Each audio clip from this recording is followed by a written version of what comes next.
If you're finding it challenging to make money in crypto, I guarantee you are not alone. And as this title suggests, we're going to get into how to get ahead of 99% of crypto traders. So here's the problem you're facing. Making money in crypto is hard right now.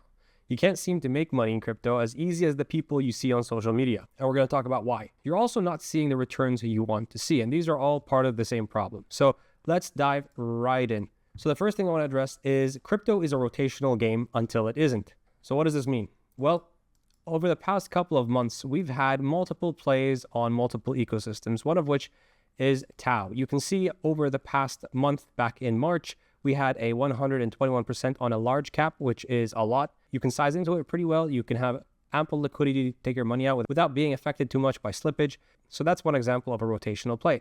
The next one is Solana. Solana has multiple runners, but I just wanted to pick the most recent one.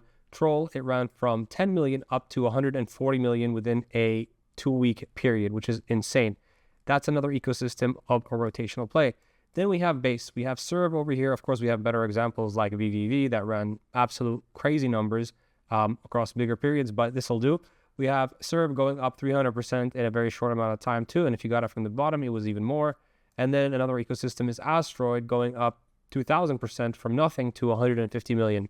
So this is to illustrate that right now, what's happening is we have different ecosystems going off one by one for different reasons. And what this allows the ecosystems to do is to cool down. You can see Asteroid went up 2,000%. And after a move like this, you have one or two options. Either you distribute and form an accumulation range or a distribution range, which is what we're seeing right now. This is a distribution range until we're ready for the next leg up. Or the second version is it's usually going to give you a retrace, which means going down to 40 million, 80 million, whatever the price may be. I'm not saying Asteroid's going to do that. I'm just giving you the examples of the options the chain has to do during a rotational phase. So right now, Base is going crazy. It's got all the liquidity. All the AI coins are pumping hundreds of percent over multiple days.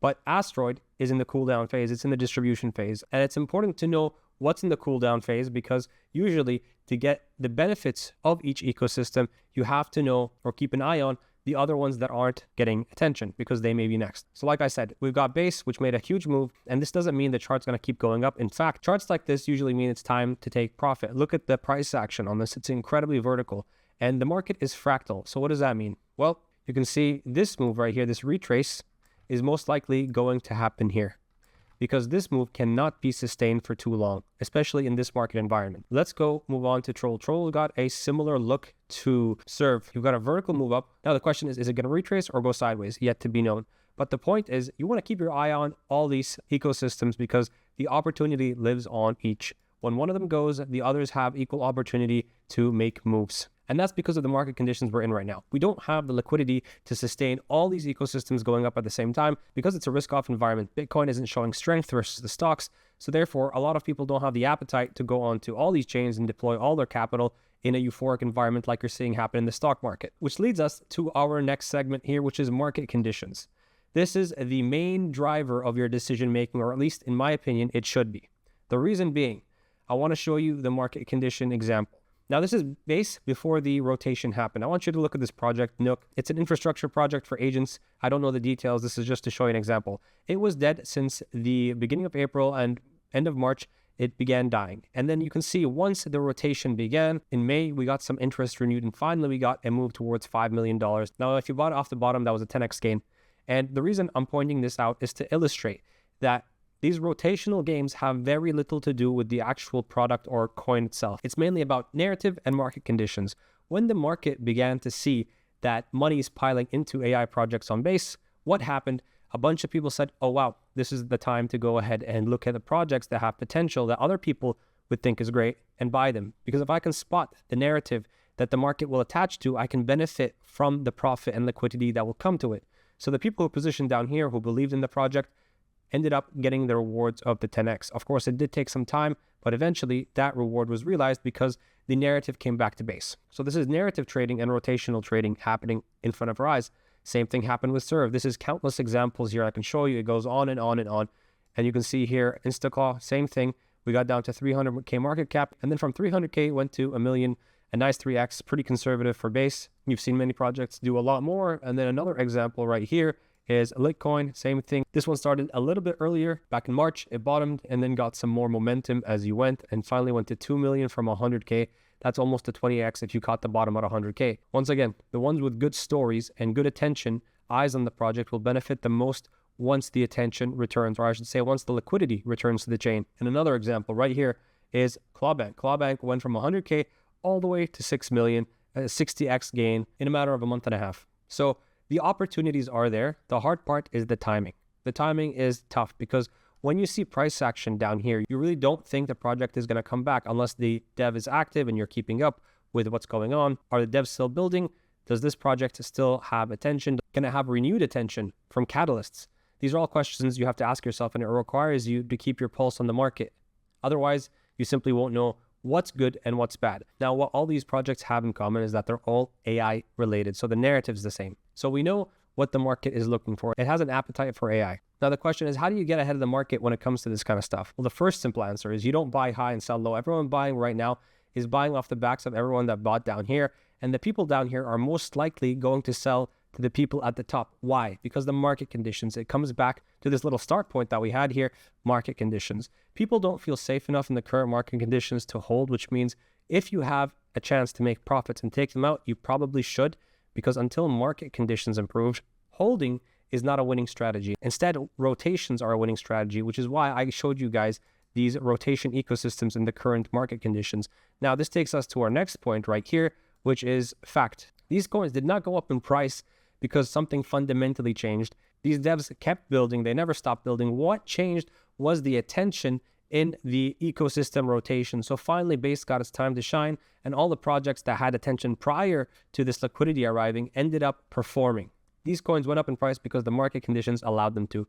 That's as simple as I can put it. So here, what your job is, you must identify which coins will perform when conditions improve. Not only that, but you also must have conviction in the coins you pick so you can withstand the time it takes for those conditions to arrive. And what will help you with this is you need to keep tabs on when conditions will improve, and I'll show you how in a little bit. And finally, you must have conviction behind your decisions to make a profit, as I just said. So the framework I use to pick coins is narrative attention, chart structure, time, and wallet tracking. Now, this would take a whole video to explain. If you guys want to see explanations of what these framework decisions are, there's a link to a free PDF down below if you guys want to sign up for that and take a look at that. So moving on to the next point here, timing the market. Right now, the market is rotational due to lack of liquidity. There isn't fresh money in the system, so most likely it's the same money rotating from one system to another.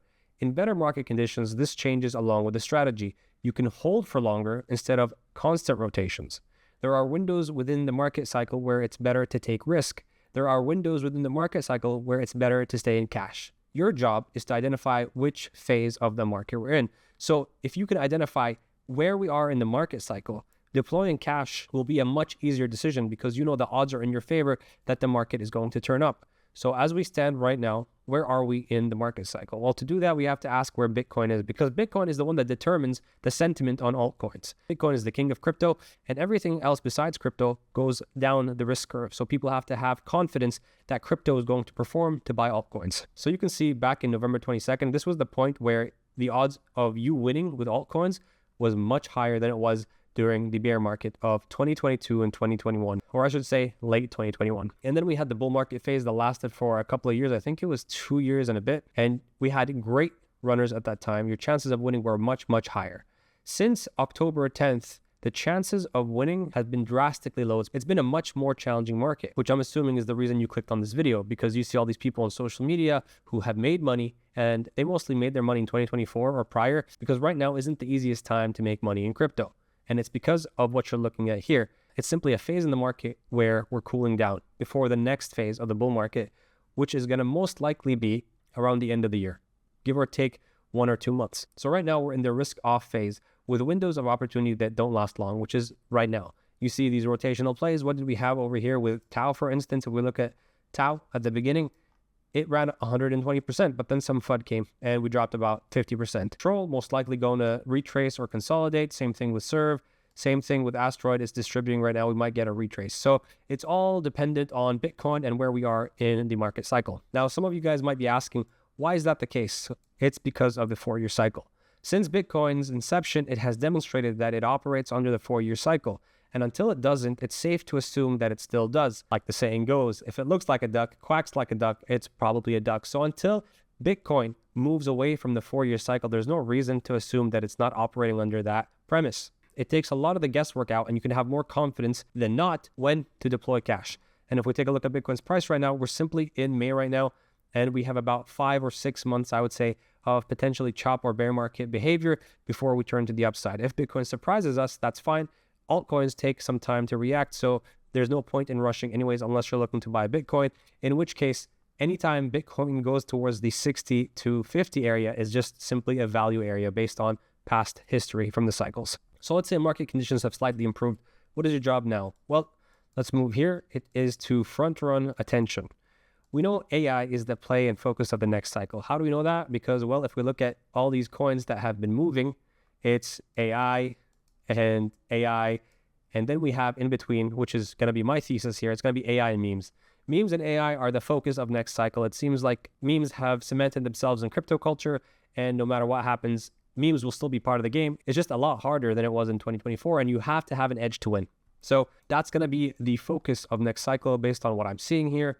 Hyperliquid is also one of the strongest performers even through the bear market. It retraced after the October 10th crash, but since then it's been performing incredibly well. So another thing to keep an eye on here is Hyper EVM. Whether it's long lasting or it's just a phase, we don't know yet. So that's why we got to keep our tabs on projects and what's going on in the ecosystem to make sure that we can front run attention before all the liquidity starts rushing in. So the other part of the AI play is base AI plays and Tau subnets. Solana can be in there too. It's a bit underlooked, but definitely has potential to be a contender for the AI sector as well. So another thing I want to talk about here is what's going on with base, because what's going on is what I like to classify as a rising tide lifts all boats. This might seem obvious to a lot of you, but too many people use top blasting as a strategy. And what is top blasting?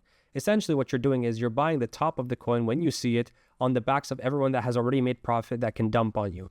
Not only that, but the distance between where you buy it and where the pump started is the risk you have that you're carrying, betting that this move is going to continue. Now, the risk gets higher the more the coin has moved up. If you're top blasting after a 100% move, then you have a big way to fall. And that's not a strategy I like to play because it's too much on the side of gambling. And right now, as I showed you, a lot of coins on base have been pumping. So we're in the window of opportunity, which means we will get a pullback eventually. Odds are we will get heavy pullbacks for all the coins that pumped. And if you want to try to catch a pump, you need to allocate to coins which haven't pumped. That's a very simple way to put it. So over here, you can see one of my picks was Molten. I tweeted about it at 500K, it went to 1 million. And the strategy I like to use is get your initials out after a double, because in these conditions, you just don't know if the coin's going to continue or if the pump's going to last. So that way you just reduce your risk and you can build a portfolio up over time. So Molten happens to be one of them. And then another coin over here is Kelly Claude. You can see here, this one didn't really pump. It got a little bit of momentum and interest, which to me is a sign of pay attention because this might pump. And I took the screenshot 2 days ago planning this video, and you can see what happened today. It pumped to 4 million. So a little bit over 100%, about 160% in a matter of a day, a really quick pump. You can see it right there. And that's how you win in general. You position before the crowd comes once you see interest pop up. So it popped up on my radar because I had it on my watch list. I said, okay, this will be interesting. And then there you go. You get that move towards the upside. Now you can reduce risk. And just like that, in my portfolio, risk-free, Molten and Kelly Claude, same coin, 2 days apart, but up 160%. And this is how you do it. It's not complicated. It just takes a bit of experience to know where to look and when to look. So you can see that the risk appetite is returning. People are willing to believe coins that have some fundamental strength behind them will eventually run. It's better to bet on coins that haven't run because your risk is lower than betting on ones that already have. I mean, you can see on base with all the examples I've given you, most coins are running because of the tide. They're not running because there's something special about a particular project. Otherwise, these coins would run outside of all this mania happening on base. Instead, they're running together. And that's what I call a rising tide lifts all boats. So we're coming back to market conditions. Market conditions are the bubble. And no matter how good your system is, if the market conditions aren't there, then you're not going to be winning most of the time. It's about finding the right time.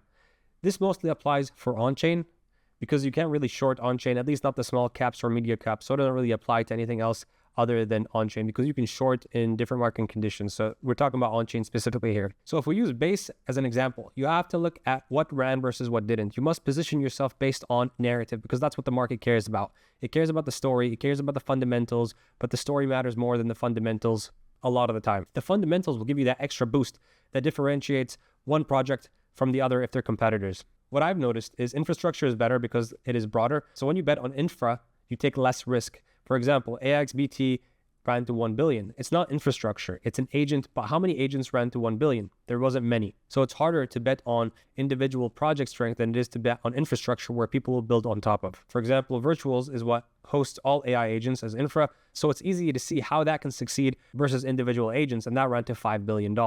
Also, you can see projects like Serve over here ran to 35 million, whereas the ceiling for these other coins right here, like Kelly Claude, it's an individual agent, ran to 4 million. And then Nook is an infrastructure project, and Molten is as well. It ran to 1 million. But this is the difference between fundamentals, right? So we have to keep that in mind.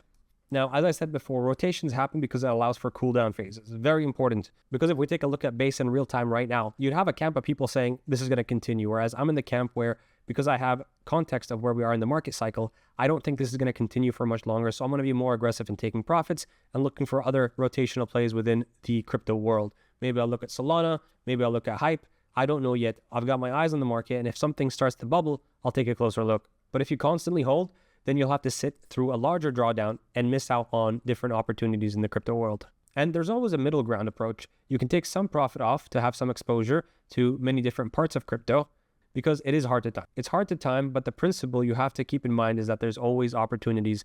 Once you start seeing the market as a place of abundance and opportunities, you won't be feeling FOMO as much, because you know next week there's going to be a new play, even though you don't know what it's going to be. It helps not to get married to a project because it's easier to take profit. Also helps not to fully take profits from your project so you don't feel that FOMO. But the key takeaway is that market conditions are the primary concern. Everything else is dictated by that. If you understand what the market conditions are in tandem with the market cycle, you'll have a much easier time to make decisions. And if you're making better decisions, you're most likely going to be more profitable. So that brings us to our outcome. If you make better decisions, you become more profitable. And that leads to consistent success. And that's what we're trying to hit. So if you guys enjoyed the video today and you guys want more information, make sure to click on the free PDF down below, download it completely free, and make sure to leave a like on the video, as it does help me continue making these videos for you guys. With that said, I will see you guys on the next video.